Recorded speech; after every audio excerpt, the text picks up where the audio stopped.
competition in Super League is lit.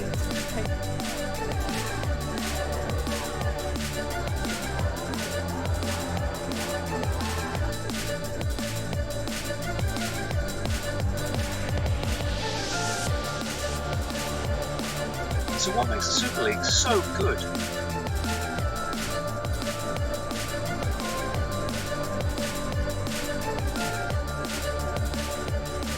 Take a look at it.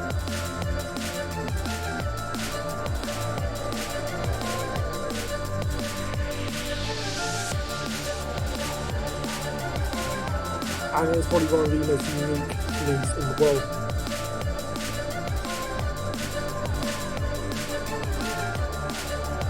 The most immersive experience possible. So great is the competitiveness of it, and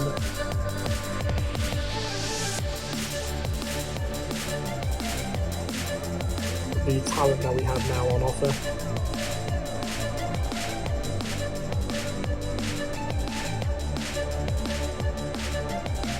There's nothing else in the world like it.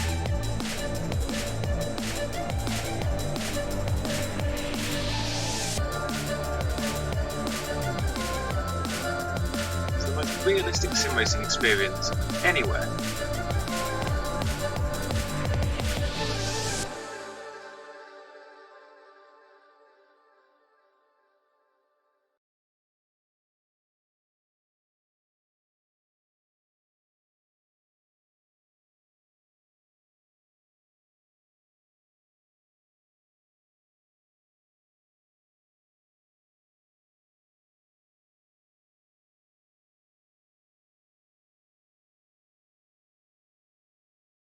There really is nothing quite like it. Hello and welcome to the start of a brand new GPVWC Super League season, brought to you live from virtual Albert Park in Melbourne, Australia.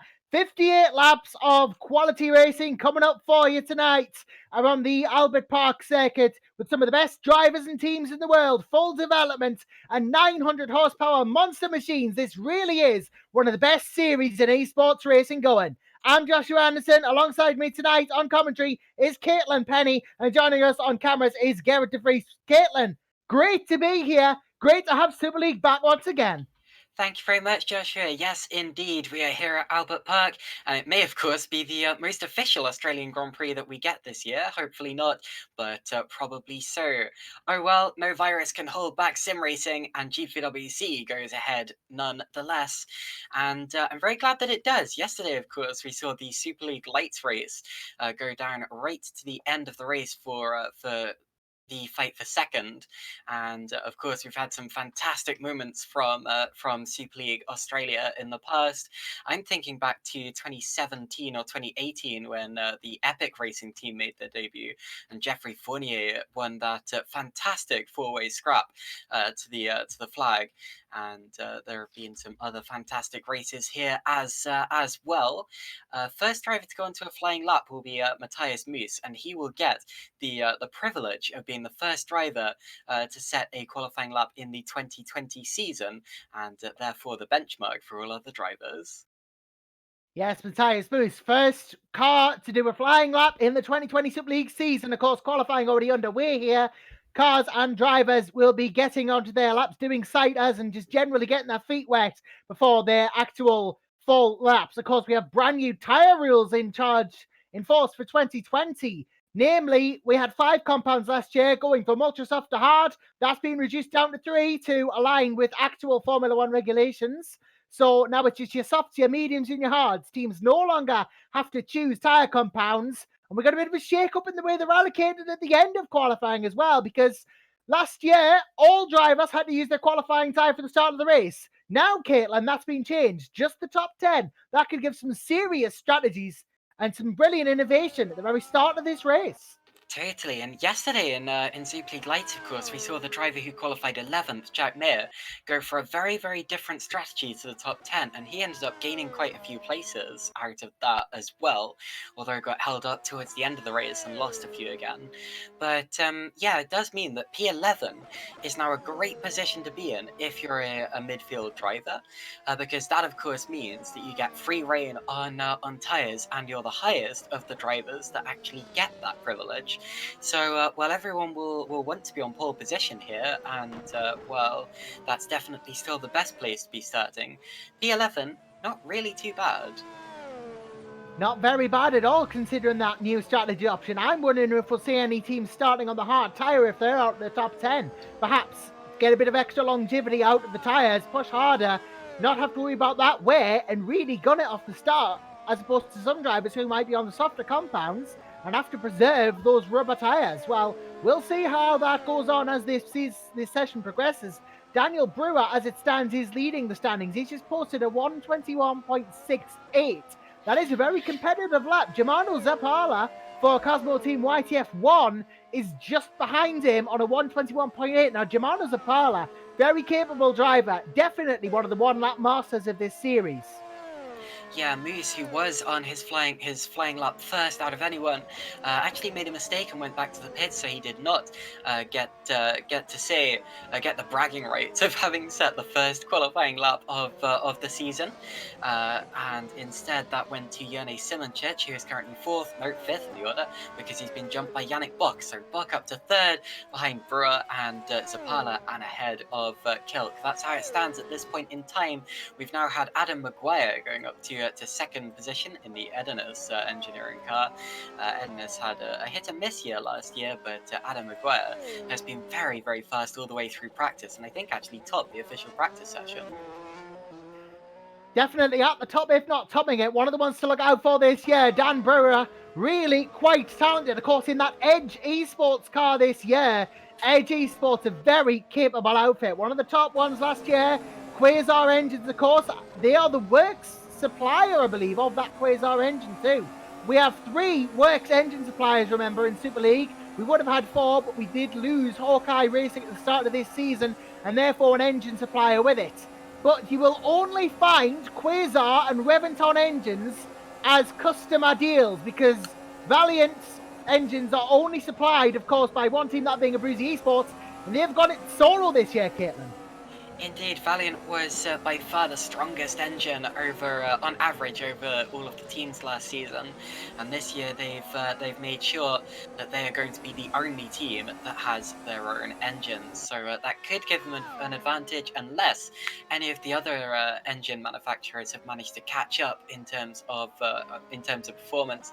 Of course, all of that is very, very, very uncertain, and it will become more clear as development takes place over the course of the season, and we get to more varied type of tracks. Of course, very varied tracks and very varied calendar this year. We'll be going through that in the warm-up, having a look at the season ahead. Right now, though, the drivers are battling it out in this qualifying session. 9 minutes to go. Dan Brewer obviously still leading the standings now from Adam Maguire, who's going out for another lap in that Adonis engineering car. From Zappala, still a very strong third in the YTF1 car. Good for him. Yannick Bock as well. Yannick Bock, of course, notable for being the reigning champion of this series. Running the number 15, though, so obviously not exercising his privilege to run the number 1. Bit of an interesting opportunity there. I guess the team just forgot to put the number 1 in. Well, they've got the 1 on his car. They just don't have an extra 5 with it. So Bock in 4th place at the moment. Obviously one to watch there. Right Kilk, P5 in the Red Archer VRT with the eval on the side of it. So a bit of a partnership there to get Right Kilk on, but great to see him there. Dennis Jordan in the 27th is 6th. Jerne Simoncic 7th from Matthew Williams, from Laurent Kirchmakers and Stefan Ruholtz, who current top 10. Of course, Yannick Bock had a stormer of a season last season. He's come out of absolutely nowhere in recent times. I remember him when he was having his first Super Cup outing with YTF1, and to think he could come out of 2019 as the champion was beyond me. Indeed, several drivers still yet to set laps. You've got Maciej Winnick, who is his teammate, at Scuderia Basilia. That is Stefan Rohr's teammate at Scuderia Basilia when they were racing Super Cup and fighting for the championship. He goes 14th with that. Another driver, actually, Masculi just set his first flying lap. He's up to 12th position, and still the other drivers yet set flying laps. We've got Matthias Moos and Florian Geyer both out on circuit. Tobias Olsen did go out on circuit, but he is currently in the pit lane. Yeah, as he stands, he is in the pits, of course. Some very talented drivers all around the field. I mean, it's not just the top 10 we're looking at. All these drivers up and down the grid who are out of the top 10. You've got the likes of Chris Butcher, Fabrizio Gobi, Maciej Mlinek, Robin Panzo, David Feidig, two-time world champion. So up and down the grid, you've got talented drivers, new and old. This is just the level of Super League these days that we're getting these drivers in. Sorry, talking of talent, that's a brilliant new lap from Dan Brewer, 121.654. That's the fastest we've seen. And Yerny Simončić has now gone up to second place as well, just over half a tenth of a second behind him, which really isn't that much at all. The top three are separated by, nearest makes no difference, 1/10 of a second. The top 13 are separated by half a second, and that shows you just how close the Super League competition is. This is likely to be the closest we see them all season, due to the development that takes place throughout the rest of the year. But we've seen in the past, because it's such a strong field, there really isn't that much to choose between each of the drivers. One currently in trouble is Christian Pascal. He's got big damage to his car, and of course the trouble with that is that he has to drive it all the way back to the pits if he's going to go for another lap, and he's down in P21 at the minute, which is surely a lot further back than what we'd expect him to be. Quite so. Pascal obviously has to get it back to the pits because of the rule that states if you escape on track and you haven't made it back to the pit lane, you do not get to continue that session. Or almost a form of realism there, but Pascal is going to make it back. He's clearly in the pit lane now, so he will get another run. But that just goes to show how hard that Abruzzi Esports driver is pushing to get that car as far up the order as he can. And 21st is not great for the moment. Still 5 minutes and 40 seconds to go in the session, though, so plenty of time for him to get himself into a good position. So I'm looking at the times currently being set. No one in the top 10 currently going for a quicker lap. However, I'm expecting a new driver to get into the top 10 soon with Florian Geyer, since he is on a pretty good outlap at the minute. His second sector time, very close to the leaders, only about 0.3 of a second off Dan Brewer. So this will probably put him about 10th, maybe 11th, possibly 12th if he's not careful in this final sector. Although this is his first flying lap, so we don't know entirely what he is capable of. We're about to find out. Meanwhile, Adam Maguire crosses the line, goes P1, and actually that happened a little while ago now. We just didn't notice. So Adam Maguire P1 by just under 1/10 of a second, and that lap that I was talking about from Florian Geyer. Oh, he made a big mistake in the final sector. He must have done, because he's lost about a second in that. Yeah, that just goes to show again how hard these guys are pushing. If someone like Florian Geyer can drop a second in the final sector, of course, Florian Geyer, Red Bull Street Fighter Racing Systems driver, the only Street Fighter Racing Systems car on the grid this race here at Melbourne, of course, because I'm told you said no virus could stop Super League. I'm told actually Fabio Sixta is not able to race because he's being quarantined because of the coronavirus in Italy. So that's dramatic, and obviously that has complicated things to the point where Street Fighter have only got one car out on track today, so they're going to be on a slight back foot, but Florian Geyer knows he's got it all to do. Yikes. Well, we wish the best of luck to Fabio Sixter and hope that situation is resolved soon. But anyway, qualifying continues. Maguire still at the top from Brewer, and Simončić tagging the wall. That could have been a disaster there. I've seen drivers snag off their rear wing doing exactly that, and that could have been qualifying over for Yerny. Probably wouldn't have affected him that much. He's still in a very good position, even if he gets jumped by a few cars towards the end. Improvement there for Eros Masculi. He crossed the line and went to 8th position, so that's 4 places gained, and someone's just gained more positions. It's Matthew Williams, who jumps to 5th. Yeah, a lot of chopping and changing going on in this session. Then obviously at the moment, Matthew Williams up to P5 for Flag to Flag, who have really had a fantastic career in Super League since he jumped straight into the deep end in 2018, I want to say, but it might have been 19. But they haven't been around for that long, but they're already making their mark, and they're definitely adapted to Super League very, very well indeed. Absolutely one to watch in this competition. And I think definitely a top 5 team this year if they can get that car developed just so. And as you rightly say, Yanni Simracing having a fantastic run at the moment. Of course, Simracing at the moment is on a really high run of form, reigning Formula Sim Racing world champion. So knows he's stuffed in an open wheel. A P3 in this session, the Slovenian Dream, doing exactly what he says on the tin. We've got a fastest first sector of all for the world champion Yannick Buck, getting very squirrely through that chicane there, but was the fastest in the first sector overall. We'll have to look at how that little wiggle affected his second sector time. He's just about to set it. Oh, he's lost about a tenth there, so he's lost a tenth of a second. But did he gain enough in the first sector to keep the lap? He's now got traffic coming up. He's got a bright orange car right in front of him, and that's going to be affecting the airflow over his car, possibly taking some downforce off as well. He's going to lose another tenth of a second or so in this final sector, and he goes to the pits knowing that that's going to cost him his lap.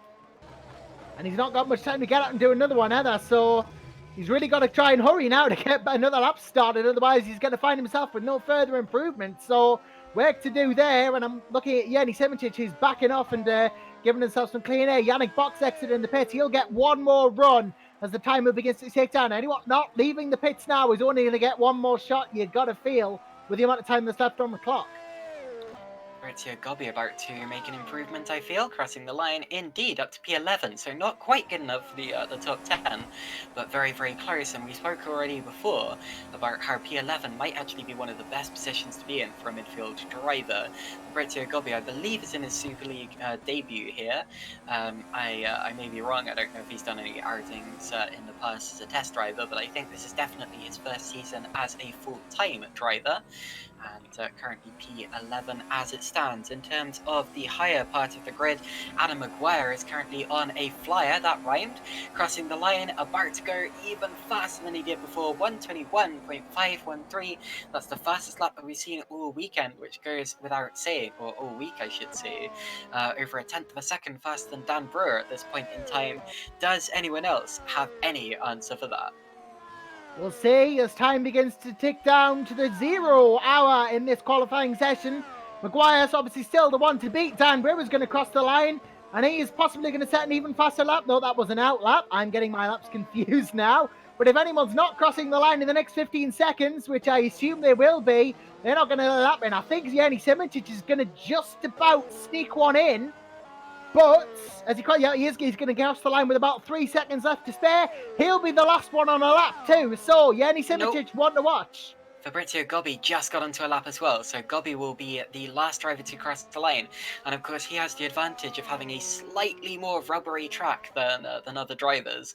And you often see qualifying sessions, especially when there's rain involved or something like that, where the last driver across the line is the one who takes pole position. This probably won't be quite so dramatic, but it is definitely still an advantage no matter how marginal. So drivers on their final flying laps. Dan Brewer flinging it through the weight chicane. That's a perfect line there, but again he's got traffic, and that's very unlucky for him. He seems to not have had the best of luck. He set exactly the same second sector time as Adam Maguire's last lap, and his first sector time was faster. So Brewer here could well be on for a challenge for pole position. It all depends on how much he was held up by that red Archer car. He comes across the line, and no improvement for Dan Brewer. No improvement, so he stays in the second position. Simracing coming on. Oh, he's lost it. Simracing just dropped it out of the second to last. Just locked the brakes up. He is not going to improve. I thought he was on for it, and he crashes as he hits the pit lane. Dennis Jordan has set his lap as well. Sorry to cut you off there, Kitten, and I thought he was going for pole, but he just dropped it coming into that second last. I don't know whether we can get a replay. Lauren Kiersmack has no improvement. Christian Pasquale has slowed it. Yannick Bock is second. He gets an improvement, but it's not enough to overhaul Adam Maguire, who gets the first pole position of the 2020 season. First blood to Pescara Adonis Engineering then, and it's the 4 for all as Maguire goes pole.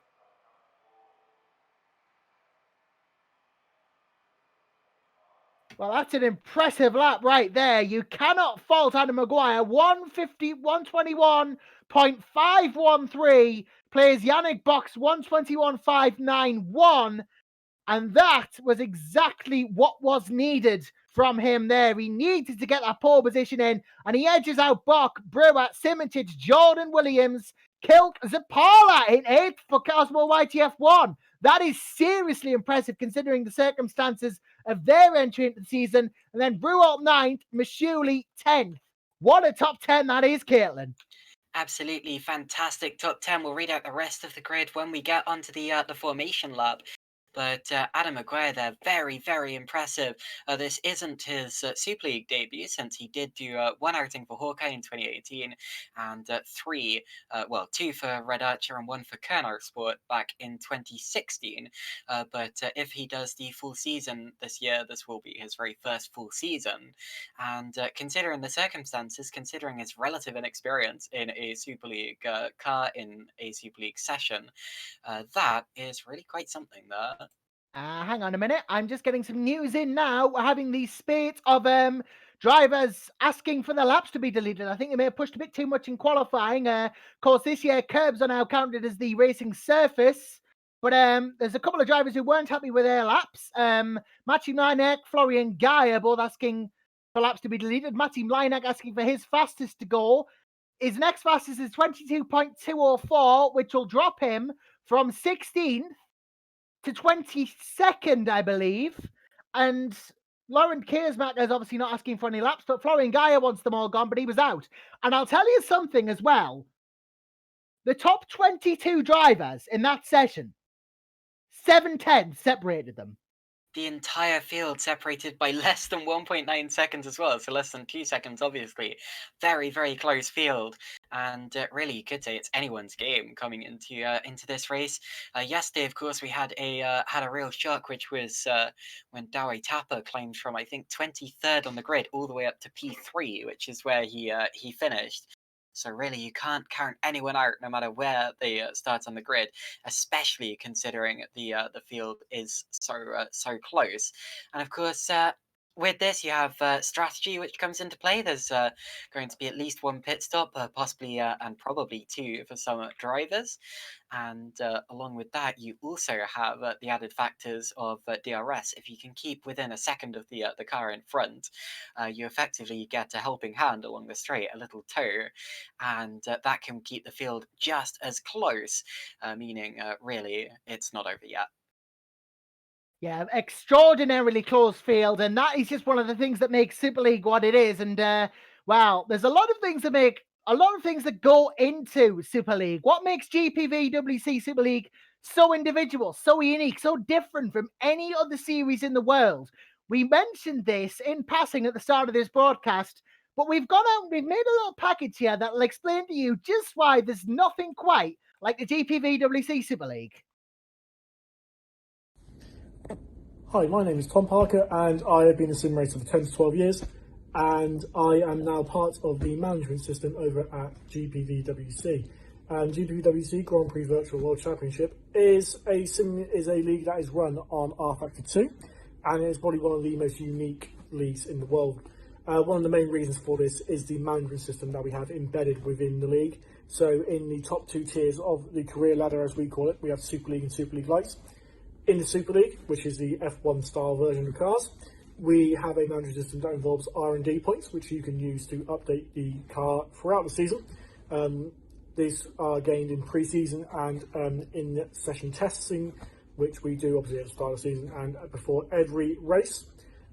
We have 3 drivers in those teams. Obviously, you've got the 2 main drivers and a test driver to help gain those R&D points throughout the year. Another thing that makes GPVWC so great is the competitiveness of it, and having been here for 10 years myself, I've seen the league grow in so many ways, not least the talent that we have now on offer. We have some of the best drivers, not just in R-Factor 2, but in the world, competing for us, to making the league look great. We have Rudy Van Buren, obviously world's fastest gamer, winning the title a couple of years back, and we've had some other great big names race for us in the past. It's an exciting time for the league. It's growing. 2021 is going to be a huge year for the league. And as part of the management team, I'm incredibly excited to be part of that and to make it sure the league pushes up and makes it even more out there, and I can't wait to see what the future holds for us.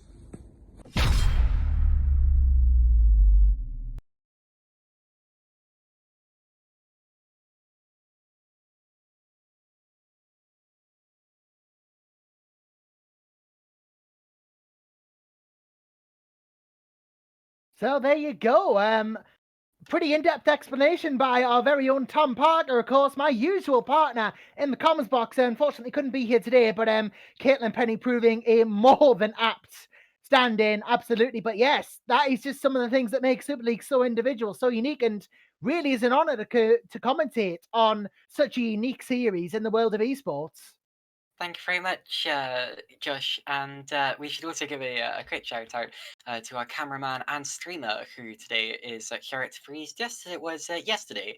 And his hard work doesn't go unnoticed. We couldn't stream without someone doing the job that he does. And of course, we've been quite tight on broadcasts the previous years. So yeah, we really appreciate that.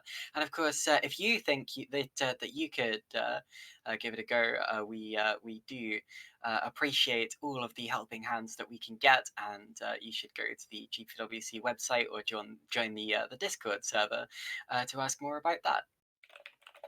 Well, we've still got some questions coming into the comment section. Keeping an eye on the YouTube chat. Hello to everyone who is watching. We have a very healthy audience at the moment. It is great to see so many people tuning in for the first round of the season. And we have some questions, though. Toby Silverton asks, I have a question as to how engine manufacturers work. Well, we'll be more than happy to cover that for you, Toby. And in fact, a lot of things regarding the development of Super League as well, because as you might or might not be aware, we have 3 engine suppliers in the Super League. We have Valiant, headed up by Brazil Esports, Reventon, headed up by Adonis Engineering, and of course we have Quasar, which is Edge Esports' engine brand. Now, every single manufacturer, before the start of the season, put a tender out for bids, and teams had to buy engines from a team, and obviously only Quasar and Reventon actually got sales in. But the point of these tenders is so individual teams can develop engines and sell those on to other drivers. Every single engine in the GPVWC Super League starts out of the exact same specification. All engines start with the same fuel consumption, the same torque, the same heat values, everything, and the same power output of 900 brake horsepower. Now, there are 5 categories that the teams that are developing engines can actually use to develop those engines. They can go for reliability, robustness, fuel consumption, engine mapping, and engine power, and turbo, which is manifested in turbo boost. And obviously, as those are developed, teams as engine stats become very different. So no 2 engines become the same. And the same goes for car development as well. The cars can be developed in many different ways, but every team gets to do this, and not just the works teams. You can develop all sorts of parts of the cars: the front wing, the rear wing, the chassis, how much drag they produce, how much air they produce, how much dirty air they're affected by, how much downforce they produce. It's almost like it's a virtual version of Formula One, Caitlin. It pretty much is. That's what it was designed to be, and it does that job very, very well. It is the top tier of single seaters in RFX 2. Some other leagues would disagree with that. We don't. We very much support our GPWC Super League. It is the only top level sim racing series where drivers and teams go through a development process in terms of the engines, the chassis, the aerodynamics, aerodynamics. That's how you say that word. Jolly good, etc., etc. And I think that makes it as close to the real thing as you can currently get in the world of esports. So yeah, great championship GPWC is, and many tiers as well. iRacing Academy. We also have Formula Challenge, which is equivalent to Formula 3. We have Super Cup, which is equivalent to Formula 2, and we have Super League Lights, which is basically Formula 1.5 if it had its own category. So yeah, fantastic community of drivers. We have well over 100 drivers and team members here, probably closer to maybe 300 over the course of the year. And if you want to get involved, you very much can. Again, the GPWC website and the GPWC Discord will tell you all that you need to know about that. Yes, of course, Super League Light. basically does exactly what it says on the tin. 75% of the performance and development of Superleague, so not quite 900 horsepower, but spec engines as well. All teams buy a spec engine produced by former Superleague teams champions, Nordstjen Racing, in the form of their Martex brand. Of course, Nordstjen, a fantastic team when they were about, and headed up by our very own Lord and Saviour boss, Will Panisi, who is a bit busy working for our Real these days to head a team, but still with us in spirit, always watching, always waiting for more on-track action. And I'm betting sure he's watching today. I'm told he makes time to wait and watch the Super League races. Well, shout out to Mr. Panisi then. Thanks for tuning in, and we hope you enjoy this round. I'm sure we certainly will. Hopefully we'll do it proud. And there's 1 minute 35 to go in the session. The teams are just dialing in some last minute settings, really just going for it, making sure they're happy in the cars, absolutely happy before the race starts. And well, knowing the qualifying results now pretty much sorted, Caitlin, I'm going to ask you the tough question before the formation lap this year. We used to do this on the formation lap. We're doing it before this time. Race winner? Oh god, okay, well, that's very tough. Of course, Adam Maguire was phenomenal in qualifying. However, he is a bit of an unknown since we haven't seen him much in Super League in the past. Our champion, of course, Yannick Bock, is starting from second. So actually, I would say, with no disrespect to Adam Maguire, I think probably a safer bet would be Yannick Bock. Yeah, Yannick Bock, a very, very safe bet here, so to speak, being the reigning champion. I'm going to take a little bit more of a punt here. I'm going to say Gerrit de Vries. I think he's on a roll at the moment. Really has had a fantastic run of form. He's definitely one of the most talented drivers on the field. And if everything comes together, it's entirely possible that that burst Basilia car, the number 66, could be clickety-clicking his way to victory.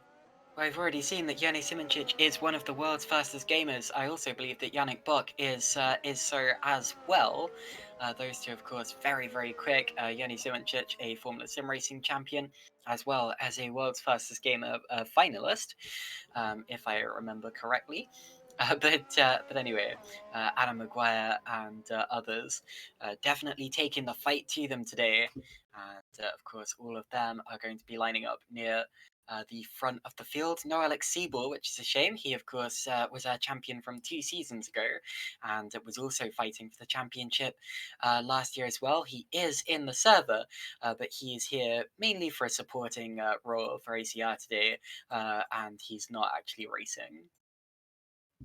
Indeed, just supporting, but a great supporter nonetheless, and I'm sure he'll be doing Evolution a lot of favours this year. And of course, race director Chris Williamson has got some work on today to make sure these drivers behave themselves in the start of a brand new season. And I'm sure they will behave themselves, of course, but he's just making sure that everything goes smoothly, and he is going to be overseeing proceedings today. Our very own form of race direction himself, and obviously he has got a big job in his own right to make sure everything goes smoothly. And, well, he's as much a part of why we're here as anyone else. So, quick shout out to Chris before the race starts. Yes, thank you very much to Chris Williamson. Always puts on a show for us, and that's what we're going to get today. We really couldn't do it without people doing the jobs that he and the other directors and people in management roles do. They're very, very important, and they allow us to go racing. And that's exactly what we're about to do. 55 seconds until 0 hour. Until the GPVWC takes its first tentative kilometres into a brand new era. A new decade, a new era, a new time for esports. We are preparing for an absolutely fantastic Australian Grand Prix. 58 laps coming up after a formation lap, of course. And this is set to be an absolute blinder. And Adam Maguire will be on pole for it. I wonder what is heading through the Irishman's mind now as the race draws ever closer. Adonis Engineering on pole, a fantastic feat for them. They will be hoping that they can hold that through the first lap and maybe even longer. We don't know who's going to win. We don't know who's going to come second. All we know is that you're in for a show. So strap in, get yourselves ready, because this, ladies and gentlemen, is about to get super up in this league. So Adam Maguire leads away from pole position on the formation lap. He's followed by Yannick Buck, Daniel Brewer, Yoni Simoncic, Dennis Jordan, who was Buck's main contender for the championship last year, along with Alex Siebel. Matthew Williams will be starting 6th, followed by Riot Kilk. Germano Zapata, last year's Super Cup champion, follows them. That's Stefan Ruhr. Then it's Aras Masculi. Actually, did Ruhr win Super Cup 2 years ago? I'm getting confused in terms of years, sorry. Lauren Kiersmakers is P11. He's one of the most experienced drivers in the field. Won his first Super League race back in 2006. Fabrizio Gobbi is P12, followed by Christian Pascal, Alex Cooper, David Fidok, double world champion. Definitely keep your eyes open for him. Matthias Moos, then Chris Butcher, Formula Challenge champion from 2018. Larry Alpius is P18, followed by Tom Satherley. Luca D'Amelio, FSR ace. Then Maciej Winnick, Formula Challenge champion of 2017. Robin Panzer, Danny Van Den Eert, Mirko Lucchini, Cameron Roger. And then Tobias Olsen. And I've noticed that Florian Guy will be starting from the pit lane. So there is your grid. Obviously, Florian Guy taking a pit lane start in that Street Fighter car. Going to be a challenge for him. This is going to be a very good race. There's a lot of quality drivers here. Adam Maguire will be hoping to hold pole. Yannick Buck will be hoping to be taking P1 in the first lap. But so will Brewer, Simoncic, Jordan and Williams all there too. Indeed, very, very close up front in qualifying. Very, very close all the way through the field. And this start is going to be very unpredictable. Of course, we don't know these engines. They'll all have slightly different low-end grunts, and that will aid with the launchers. So we're not entirely sure which of these cars is going to be best in terms of getting away. Setup can also help with that. And aside from that, the main component to do with the starts is the driver. And of course, you need to keep it clean on the first lap as well. Yesterday, we had one of the largest first lap accidents we've ever seen in Super League lights, and we don't want a repeat of that today. We don't. Drivers lining up now. Tobias Olsen coming into the second last. He's the final car to actually line up. We got some predictions in from the comments section. Lewis McGlade says Buck will win, Simoncic second, Williams third. Abruzzi both think that they're going to be first and second, so well, they can go for that. We got comments from Maciej Mlinek as well. So a lot of drivers getting spotted today, but what matters is that they're all going to be hunting for that P1 as the grid forms up. Florian Guy makes his way to the end of the pit. We're about to start a brand new season here in Albert Park. Brace yourselves for the start, ladies and gentlemen. It's coming up and it's going to hit you like a freight train. It's going to hit us all, I'm sure, as we prepare for the start. We have 1 set, 2 sets, 3 sets, 4 sets, 5 sets of lights. GPVWC 2020 is go! Maguire gets a good start. That's exactly what he needed. Yannick Buck under threat from Brewer. Simoncic making a dive down the inside already. Brewer holds him off though. Jordan in P5 from Williams in P6. And it looks like a clean start from where I'm sitting. But this car's 2 and 3 wide. This is frantic and this is what we expected. Germano Zapala holding position well in P8 behind him is Stefan Ruhl, but he's going on the outside. They touch slightly. Ruhl forced to wait. Eros Pasciuli running up the top 10 at the moment, but he is being chased by Laurent Kiersmakers. Back at the front, Brewer from Bach from Maguire is your 3, 2 and 1, but it is the start that Maguire dreamed of. Only a little bit of damage at the start. Larry Alpius is missing his front wing. He spun it on the exit of turn 1, very much like Massa did in 2008. Anyway, through the middle sector towards the weight chicane, this is where the cars are at their fastest and, well, not their fastest, but their highest G-force. And it's one of the real accident black spots of the track. Riot Kilk, or no, Germano Zapala getting over the grass but keeping control, and everyone else following through. Now here's another overtaking opportunity. Chris Butcher going for Christian Pascal in the Abruzzi Esports car, which I mistakenly earlier called an ACR. Chris Butcher gets through, so he is up into 13th place. Little bit of brake block up there down into the penultimate corner. But still relatively clean. We're going to have, of course, Alpius back into the pits at the end of this lap. Cameron Rogers just had a little bit of an awful error. Oh, well, actually, he made contact with... that's one of the mag capes. Oh, it's Tobias Olsen. Sorry, he made contact with Tobias Olsen. and Olsen is also in the pits now. So 2 cars badly affected on the first lap. Everyone else clean. Yeah, Outpace looked to just drop it in the first corner. Might have hit Luca D'Amelio slightly. Not entirely sure about that one. We'll have to see whether Luca is affected by all that. But Alari was struggling with a front wing problem, definitely. So he's in the pits. Tobias Olsen in the pits as well. So not really good starts for those drivers. At the front, though, Adam Maguire is definitely getting the start he wanted. He's already 1.1 seconds ahead of Yannick Bach, who is leading Daniel Brewer from Dennis Jordan, from Matthew Williams. Jenny Simincic P6 was slightly disappointing start for him from Ride Kell from Jimano Zapala in P8, and that is the start he needed as well. YTF1 off to a mixed start then. Outpace at the back, but Zapala strongly in the points.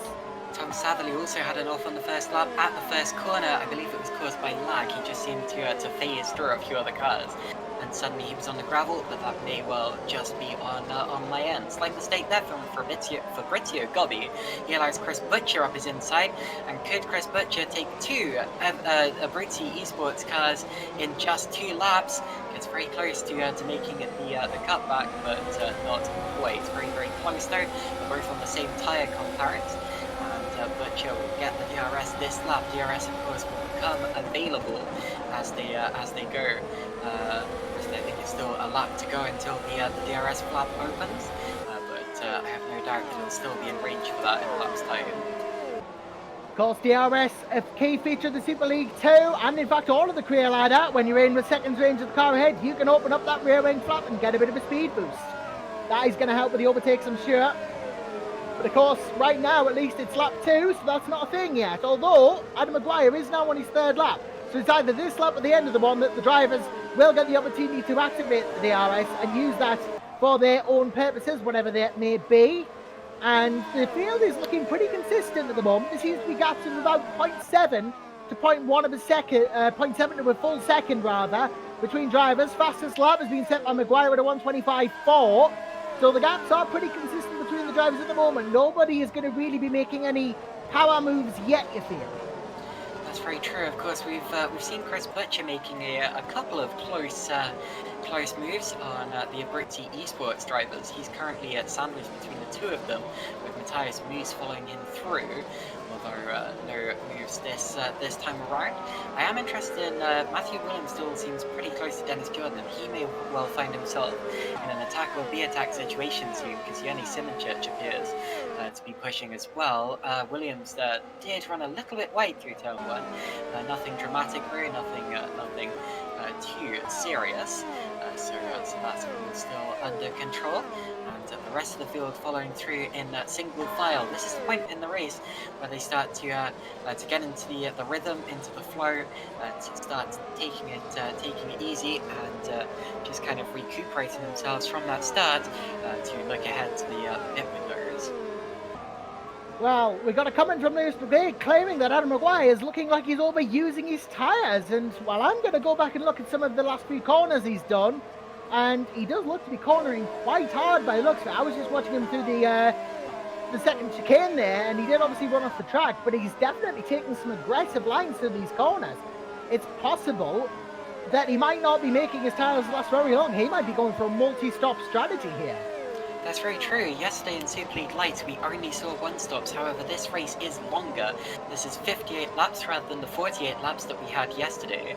And though these tyres can last a lot longer than at some other circuits, it may well be that some drivers think it's faster to go for a 2-stop strategy, and who knows, it could be.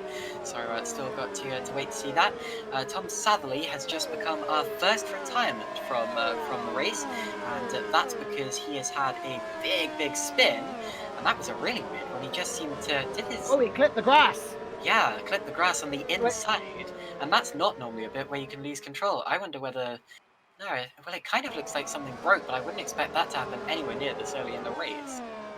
Yeah, the car, he just seemed to drop it into the grass. I don't know whether he hit the wall or anything, but the car didn't look damaged, but he just called it a day, it looks like. And that is a first retirement in the first race for Go Speed then. That is a big shame.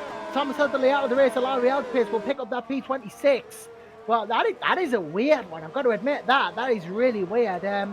But yeah, we could see a variety of strategies here. Some teams might go 2-stop, but some teams might go 1-stop. Of course, the tyres are much harder than last year as well. So That is going to increase the longevity of them, and that is going to reduce the amount of pit stops we see. I think possibly some 2 stops, some 1 stops, and it's not a very long pit lane here at Melbourne, so maybe they can make the 2 stops worth it.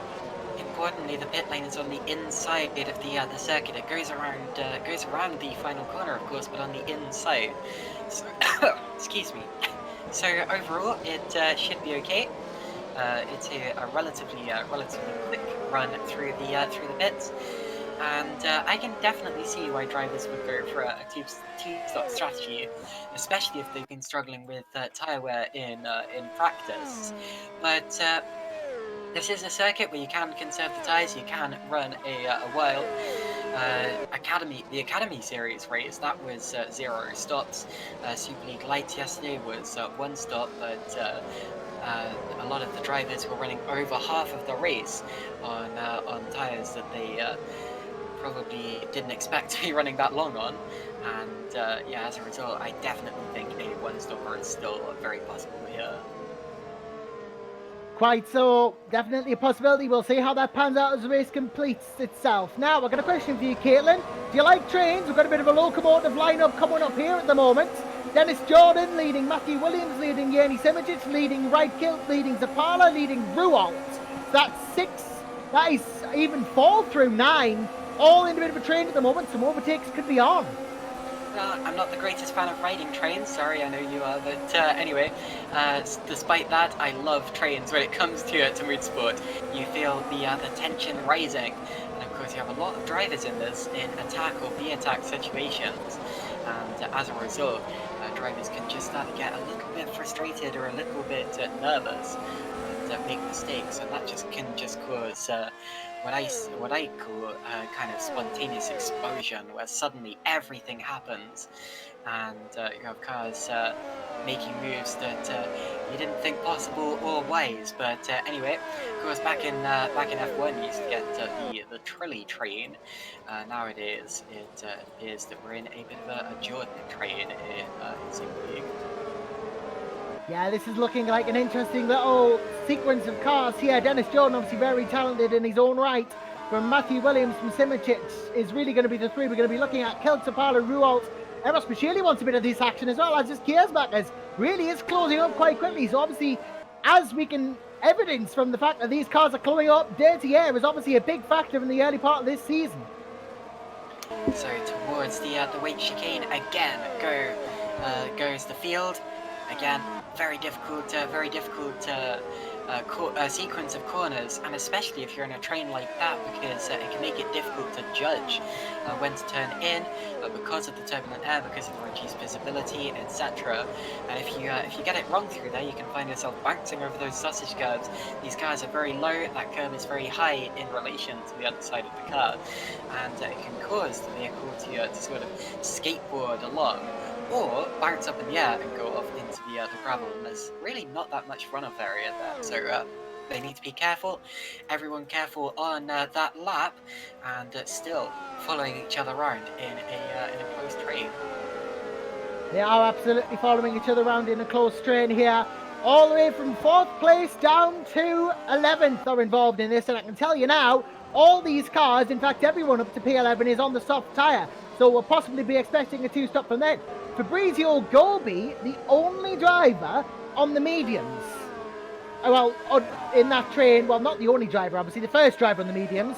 The only one inside the top 12 in the mediums, I saved that. Chris Butcher is also on the mediums, Mus is on the softs. Then P15 to P20 are all mediums. Robin Panzar is the only driver on the hards. And that doesn't seem to be working out for him because he's in 21st, but there could be time to be made up there. Well, we've just lost Cameron Roger from the race, so our first FTF retirement, and that is because, well, actually, he's just retired to the pit lane, so maybe deciding that it's not worth it, that his race is not going the way he planned, and deciding to save the engine for future rounds. You're not really supposed to do that. It's not hugely sporting, but sometimes these drivers just decide that is the best thing to do for their team. And anyway, that's what he's decided to do. So 2 retirements now, 25 remaining. It was a very high race of attrition yesterday in Super League Lights, partly due to that first lap accident, but whatever the case, we ended up with only about half of the starters finishing. And I think even fewer finishing on the lead lap. With a longer race today, that's got to be something that they're careful of. They've got to conserve these cars and not make silly mistakes.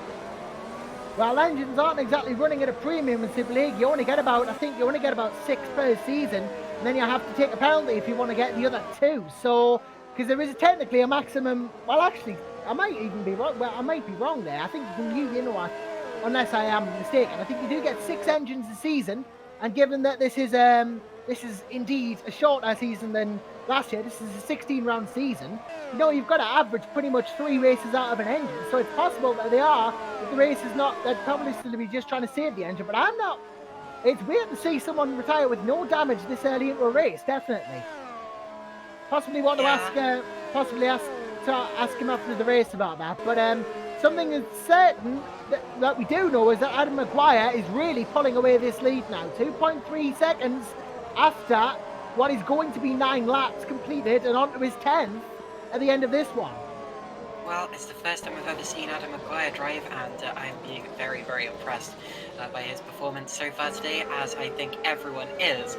It's, as far as I know, the first time he's led a Super League race. I doubt that he has done before, and considering he hasn't been in a Super League race for over a year, yeah, very impressive indeed. He's leading the world champion Yannick Buck by 2.4 seconds, but of course we still got a long way to go. We don't know. We think that Maguire might be going for a 2-stop strategy. We don't know that yet. We also don't know what Buck's plan is. So it's all very uncertain. It's all very unconfirmed. And, the pit stop window will probably open for the one stoppers, probably lap 20. For people who are pitting twice, maybe 4 or 5 laps earlier than that, maybe a bit more. So yeah, we've got to see how this race pans out.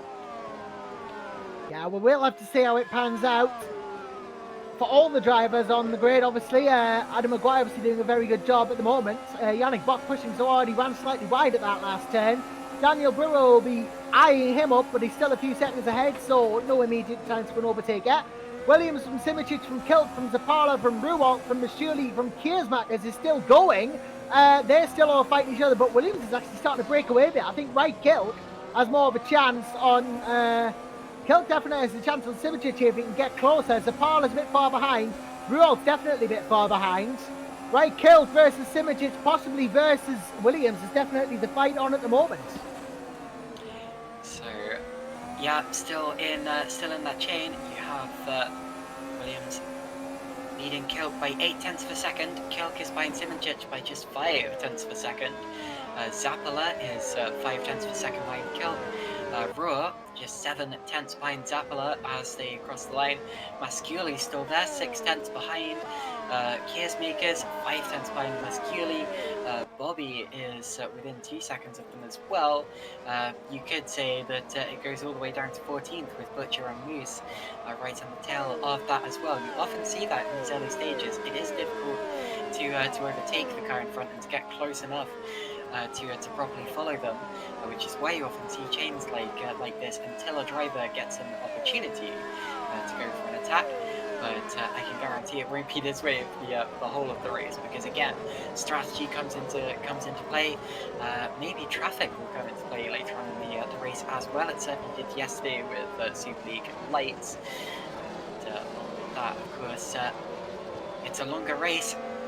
People are going to take risks as it goes on, and people are going to get mentally tired as well. Of course, we'll have to see if that does occur. As it stands, though, we're almost 20% of the way through the race. Can you believe it? We're already almost a fifth of the way through. It's flown by. Adam Maguire will certainly be thinking that, but his tyres won't. He's really been pushing hard for them. We'll have to see if he comes in soon, but we are definitely gearing up for a good race here. It's only just getting started as it stands. Some good battles possibly on the way as the tyres and strategies differ between different teams and drivers. This could get interesting very quickly, so we're going to have to keep a very close eye on everything that's moving along. I'm just watching up at the front. It looks like that train is starting to spread out a little bit, but those Simicic and Kilk are definitely the closest battle at the moment. So I think it's definitely worth keeping a special eye on Right Kilk in that Red Archer car at the moment. Of course, one of the longest standing teams in GPVWC, the real veterans of the series.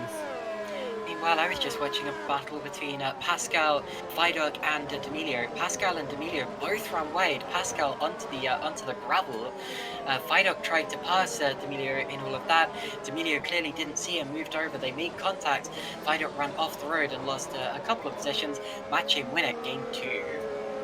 Yeah, Mlinek actually, that is a fair point.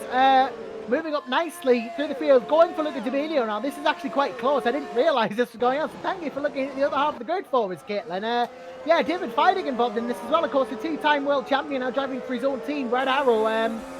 Great to see him on the grid enjoying himself. Obviously, he's got full control of his own car here, so really getting the opportunity to take his own way. Pascal in. Christian Pasquale is in the pits, and he is obviously going to do something here. He's onto the softs after just 11 laps. So obviously the medium tyres not working out for the Abruzzi driver. He's gone for a different strategy here. This might be a 2-stop for Pasquale, and he's in for quite a while actually. They might be fixing some damage to the car. Yeah, well, he was involved in that incident on that lap. It heavy contact, but in fact, I'm not sure he made contact with anyone, but he may have already had a little bit of damage. Whatever the case, Christian Pascal made that pit stop, and I don't think he switched on the soft tyres because the mediums were going off. I recognise the strategy. I reckon he's calculated roughly how long the softer tyres are going to last, and he's going to go for 2 stints on the softer tyre. Yanni Simracing is pumping in some good sectors, but do you want to know who else is putting in good sectors? Right Kilk, Chris Butcher, Stefan Ruold, all within a couple of tenths of each other. Butcher's second sector is actually the fastest of the race, but that did belong to Right Kilk. Kilk is pushing hard to catch Simracing here. He is. Riot Kilk, 7th position. His last time, 125.866, and that is slower than Simracing, but he's still pushing on nonetheless, still within a second of him, and still gets DRS on the straights. Simracing himself, of course, also getting DRS from Matthew Williams' car, which makes Kilk's life a bit harder, makes DRS a little bit less effective in relation to Yanni Simracing than it would be. Does technically give Riot Kilk a little bit of a pace advantage. Some people call it the double DRS, however it doesn't exactly double the effect of the normal DRS, although there's still a car in the way, so it won't really matter. But anyway, still these three running close, running fast, and they still have Zappala and Raw with DRS behind them as well, so it's much more than just a three-way car battle. As kicking up the dust on the outside of the weight chicane, keeping it under control still. More DRS there. We have 3 DRS zones on the circuit, which is more than we see at some tracks on the calendar this year. But despite that, these cars just not able to get close enough to actually make an overtaking move. Yeah, we've seen yesterday as well, especially in Superleague Lights, that overtaking can be difficult at times, and it's obviously proving to be very difficult in these fully fledged Superleague cars. Obviously, not a very well-suited track to overtaking, it seems, in this tier of car, so maybe we will have to see some strategy calls made. That's okay though. I often like circuits where it's harder to overtake because it encourages driver skill. It encourages drivers not to get lazy and just rely on slipstream, DRS, etc. overtakes on straights. And I always appreciate seeing a driver winning being in a situation like this where they're in a chain and working their way through to the front, through either opportunistic moves or through strategy. Tell you where there is an interesting fight though at the moment. The train from P15 to 17. This is the fight for the last point. And David Vidocq is at the back of it from Matty Blynek from Luca D'Amelio. Now D'Amelio, of course, the only remaining Ghost Speed car in the race after Tom Satherley's retirement.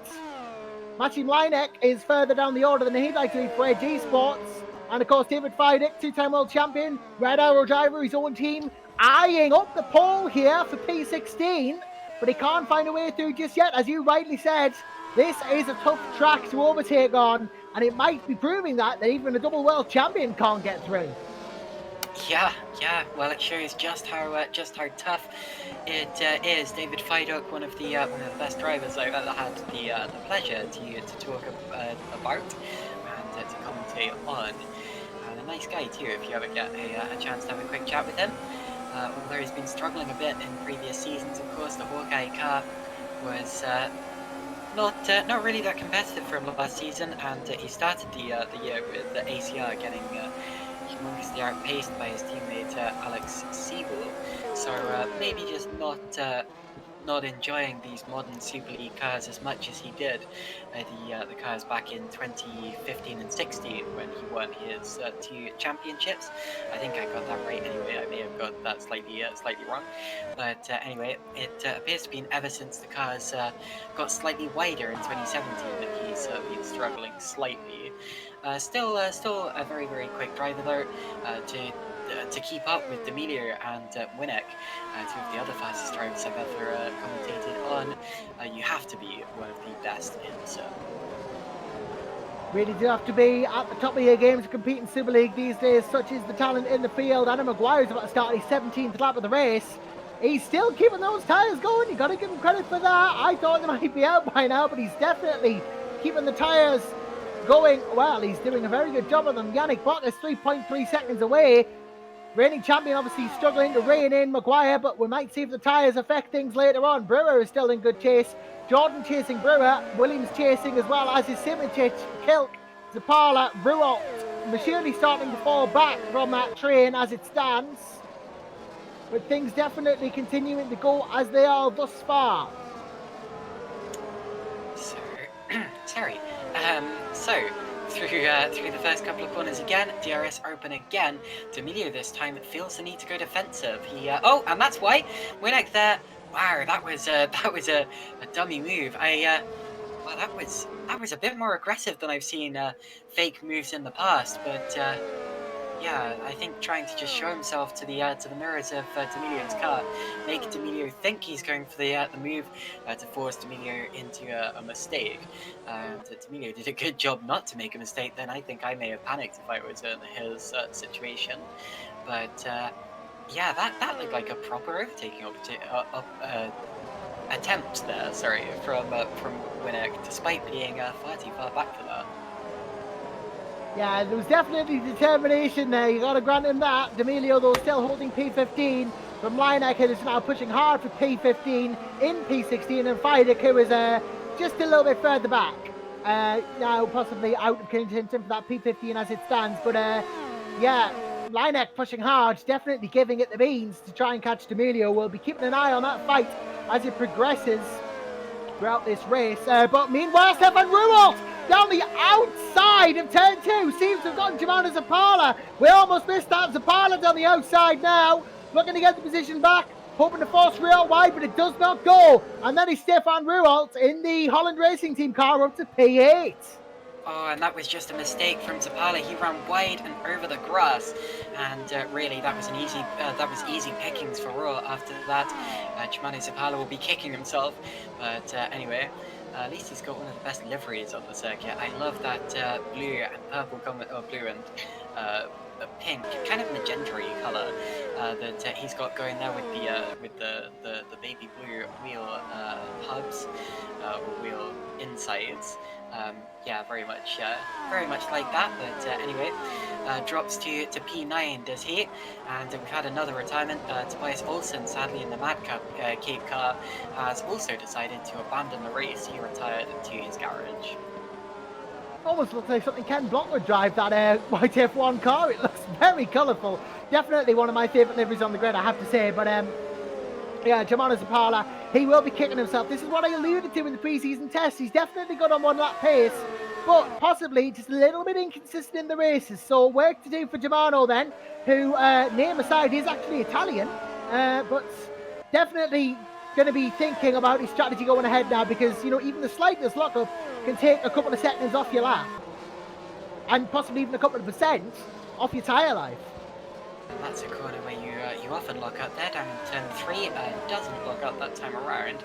You actually, if you look closely at his front wheels, or as he's going past, you can see he does have some light flat spotting on it, some light blistering. I've just noticed actually, Tobias Olsen's out of the race. I missed that one completely in the Madcape, but Olsen was struggling around the back anyway. Yeah, it was completely I've missed that one, but Olsen has gone out. It was a while ago. I can't find it on the scan back here. Yeah, no, don't worry. I've already spoken about that. He was the driver who retired from the pits. Oh, 2 minutes right, just a okay. few minutes ago. Well, there you go then. Well, you're on top of things. I'm obviously not. But It's a game. I tell you who is on top of things. Dennis Jordan got closest to Daniel Brewer now, and Matthew Williams and Yerny Simicic and Wright Kilk. They all want a piece of this action. It's going mad here in Albert Park. We're on lap 19, for goodness sake. Well, I've been watching that battle for a few laps now. It's been like this for a while. Maybe not quite this close. I think Jordan has definitely got closer to Brewer, and Williams has definitely got closer to Jordan than he was before. Jordan takes a little look there. Does Brewer make the corner? Yes, he does so. Not too startled by that, but doesn't get the best of lines. Little bit of a snap mid-corner, and that's going to allow Dennis Jordan to go, ooh, there we go.